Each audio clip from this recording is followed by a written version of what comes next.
Hello everyone, आज का हमारा टॉपिक रहेगा डार्लिंगटन एम्पलीफायर।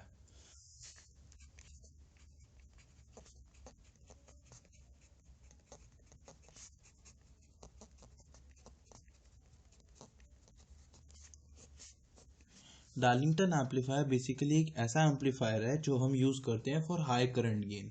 जब जब भी हमें हाई करंट गेन यूज चाहिए होता है तब हम डार्लिंगटन एम्पलीफायर यूज़ करते हैं।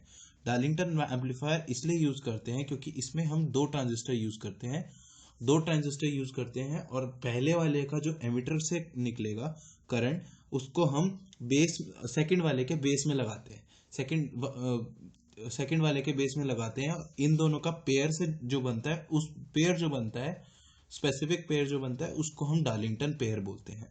और इसके कनेक्शन से जो हमारा एम्पलीफायर बनता है उसको हम बोलते हैं डार्लिंगटन एम्पलीफायर। ये basically for high current gain use होता है,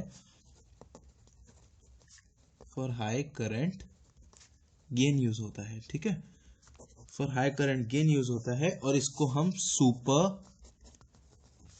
बीटा सर्किट भी कहते हैं, क्योंकि वो आगे आपको मैं डेरिवेशन में बताऊंगा। ठीक है, और इसका सर्किट डायग्राम जो होता है वो हम कैसे बनाते हैं।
तो ये बेसिकली एक हमारा डार्लिंगटन एम्पलीफायर का सर्किट डायग्राम है। और ये जो है, ये हमारा यहाँ पे IE2 जो है वो हमारे दोनों दोनों के इस पेयर के दोनों का जो आउटपुट निकलेगा, वो आउटपुट करंट जो निकलेगा उसको हम IE2 लेंगे, क्योंकि लास्ट में जो निकलेगा वो IE2 होगा।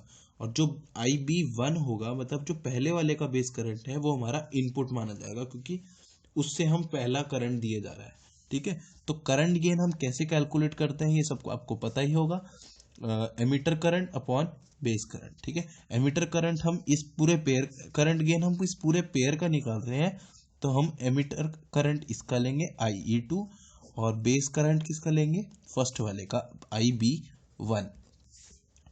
अब जैसे कि हमें पता है कि किसी भी एक ट्रांजिस्टर में लगा लो PNP ट्रांजिस्टर है, PNP ट्रांजिस्टर है, emitter base collector.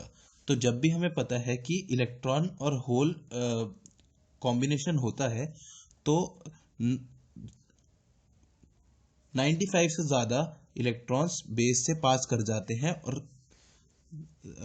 Approximately emitter से जितने निकलते हैं वो कलेक्टर में पहुंच जाते हैं, बहुत मिनिमल होते हैं जो बेस में रहते हैं। ठीक है, इसलिए हम लिख सकते हैं IE जो एमिटर करंट है वो अप्रोक्सीमेटली इक्वल होता है कलेक्टर करंट के। और और बीटा क्या है, करंट गेन, बीटा टाइम्स होता है बेस करंट के। ठीक है, ये एक हमारा रिलेशन है। अब इस सेकंड वाले ट्रांजिस्टर के लिए, इस पर्टिकुलर ट्रांजिस्टर के लिए हम कैसे लिख सकते हैं, क्या लिखेंगे, IB2 is approximately is equal to IC2 is approximately equal to beta 2 times IB2। और फर्स्ट वाले के लिए कैसे लिखेंगे, IE1 is approximately is equal to IC1 is approximately is equal to beta 1 IB1। this is 1 and this is 2। ठीक है, अब ये हमने कर लिया है। अब सबसे पहले हम इसमें IE2 की वैल्यू इस फर्स्ट वाली करंट गेन की इक्वेशन में डालेंगे, तो ये हो जाएगा ये हो जाएगा फ्रॉम 1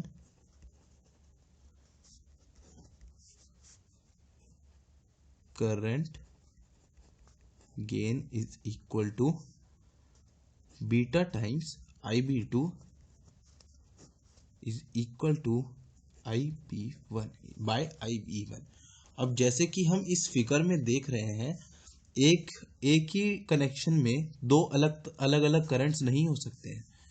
तो इस फिगर के हिसाब से IE1 is equal to IB2, ठीक है, क्योंकि एक ही लाइन में दो तरह के करंट्स नहीं हो सकते हैं। तो इसका मीनिंग है कि IE1 जो है वो IB2 के इक्वल है। और ये तो लॉजिकल है कि जब हम एमिटर करंट बेस में डाल रहे हैं तो ये दोनों इक्वल होंगे ही होंगे। तो अब हम इसको यहाँ पे रिप्लेस कर सकते, इसको हम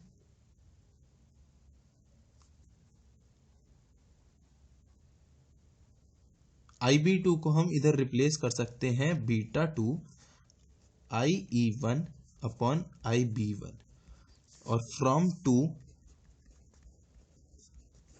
हम लिख सकते हैं beta 2 into beta 1 IB1 upon IB1। IB1 से I1 कैंसिल हो जाएगा, ये हो जाएगा बीटा 2 इंटू बीटा 1। जब दो सेम तरह के ट्रांजिस्टर यूज होंगे तो ये बीटा 1 और बीटा 2 सेम हो जाएंगे, which is equal to beta square. यही एक रीजन है कि हम इसे यहाँ पे सुपर बीटा सर्किट बोलते हैं। ये मैंने बोला था कि मैं डेरिवेशन के बाद समझाऊंगा। तो इसीलिए हम सुपर बीटा सर्किट बोलते हैं डार्लिंगटन एम्पलीफायर को।